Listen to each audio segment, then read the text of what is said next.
Good morning, everybody. Orange J here with another Etheria restart video, and today we're going to talk a little bit more about Fuqio, and I'm actually going to try to work her into a match real quick to start highlighting the kind of things that I'm going to talk about with her. So let me go ahead and finish picking, and I'm going to hard force her into this comp that she does kind of fit into anyway, especially because the enemy took the Ling Luo away.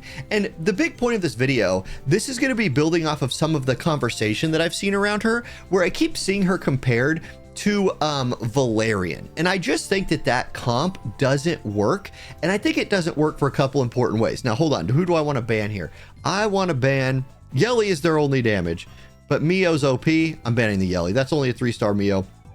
Let's click this Yelly out of here. As long, I don't know, that might have been a mistake, but I'm filming a video. Okay, so they let her through. Good. Now, why do people like to compare these two units, like Valerian with Fuqio? I think it's because, the only thing I can think of, and I haven't gotten this comparison, by the way, from the beginning. From the start, this comparison has made next to zero sense to me, but here's me trying to make a little bit of sense out of it. They both go into a mode. Both of them, if you push their skill 3, go into this hey, we are now, and why didn't my Veronica get pushed to the front right there? I feel like I just got hosed on that deal. Anyway, they both go into this mode where things happen without them pushing buttons. This passive effect starts kicking in. For Valerian, it's give your team all these buffs, right? You're providing every basic buff in the game basically to your whole squad. And then after that's done, you prevent people from dying, right? As soon as somebody dies, she exits her mode and they don't die. And that's really great. That's not what our girl Fuqio does over here. Now let's go ahead. We're going to do a little buff stealing here. Veronica absolutely busted. I want to kill this Mio first, probably. Let's crowd control that Mio if we can. So Veronica pretty OP. We're going to steal all of Mio's buffs and give them to our squad. Now, the only person, we can put 2 people to sleep. Actually, they have 3 people we can put to sleep. So let's put them to sleep. There we go. That's great. We're going to end up killing Mio here. Here's the skill. Here's Fuquio's skill 3. So she's going to go into her mode where she gets this little coin that's floating around her. And now she'll be turn meter boosting people. She'll be healing people. She'll be doing all those things. By the way, none of those things. Okay, now Ling is going to wake them up probably. So let's go ahead and... I know I haven't been paying close enough attention, guys, but we're going to go ahead and just pop a big AoE right here. We'll kill Mio and do a bunch of damage to everybody else. Hey, they quit. Great. So we get that W and that feels good. But I want to just keep talking about this comparison between Fuqio and Valerian. So let's see here. Where is Valerian? Where's Fuqio? So her skill 3 does this, right? She gives this big shield to the whole team. That's another thing that her and Valerian do the same of. However, Valerian's shield is when the other person turns start. Her shield is every time she casts this, and that is a massive difference. That's something to point out because it comes down to how you build. I was posting my builds for Fuqio in Discord the other day. This is currently the build that I'm running for PvP, Swift Rush and Bloodbath, and I got some pushback for, hey, I don't think Swift Rush is the right set for her. Don't you want her to go slow? I don't. And that's why this comparison between her and Valerian doesn't make a bunch of sense to me. This chick is a shielding unit, and she's only really doing her most value when she's in her mode, when she's right after she's cast her skill 3, right? So you want her to cast her skill 3 as much as possible. Keep casting skill 3. That's why somebody like Doki Doki is a good match for her, because Doki Doki gives that cooldown reduction, or any of the characters in the game that provide cooldown reduction and get her skill 3 going. The old school way to just, keep doing a skill is to be fast, right? And so you can do both. You can have cooldown reduction on her.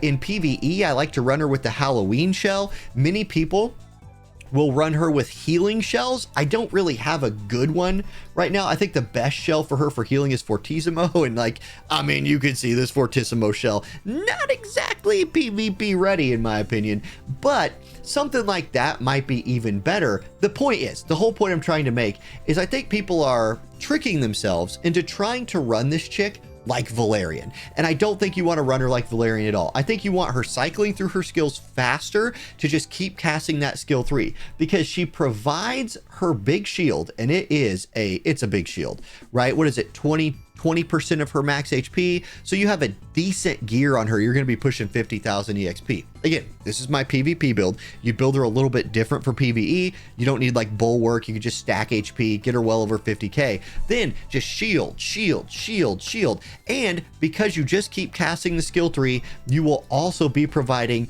all of these other benefits from Moonlit Veil, right? At the end of their turn, you get that turn meter boost, you get that passive heal. Keep this skill up and cast it as much as you can. I think that's the big diff. And then with Valerian, I still think that you run Valerian slow most of the time.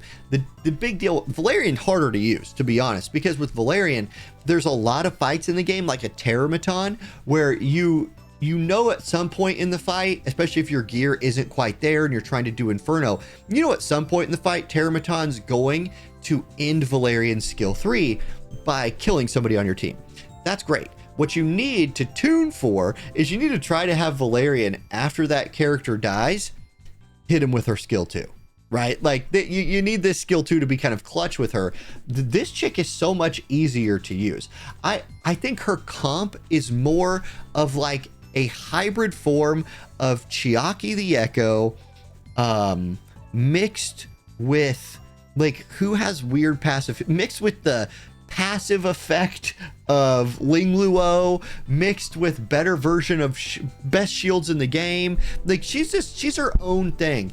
And the Valerian comp early threw me off of her trail because I was just reading through her kit and people were like, yeah, it's like better Valerian. And I just kept reading it and reading it. And I was like, I just don't see it. Like, I don't see it. If she's better Valerian, I feel like Valerian does Valerian better than Fuqio does. Valerian does do Valerian better than Fuqio does. Fuqio does her own thing, and it turns out that that own thing is really dang good. So if you are debating, if you are on the fence, here, watch this. Ooh, okay, we'll look at this in a second.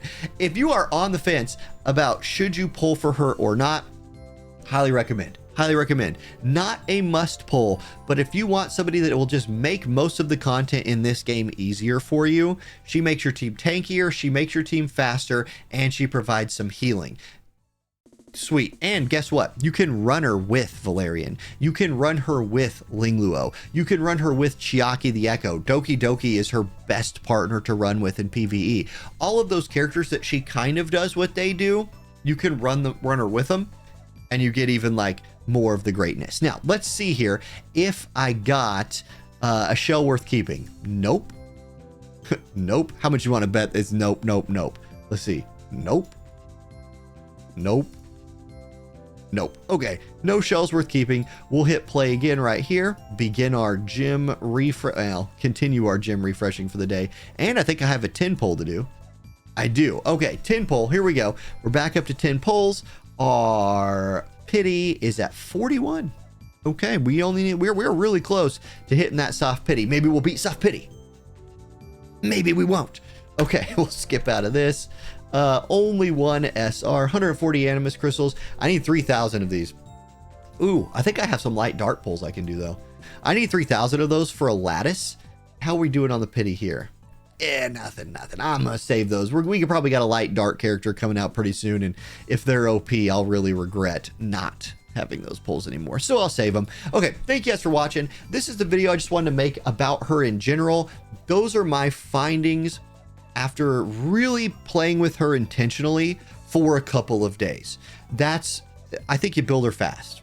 I think for me, she feels better as a fast unit. But hey, in the comment section, let me know if you feel differently, if you have builds that you want to share. I'll even highlight them. Like if you come onto my Discord, if you have like a specific build for her that you think is better than my build, share it with me on Discord and I will share it out in a video as well. All right, thank you guys for watching. Have a great day. I'll see you next time. Peace.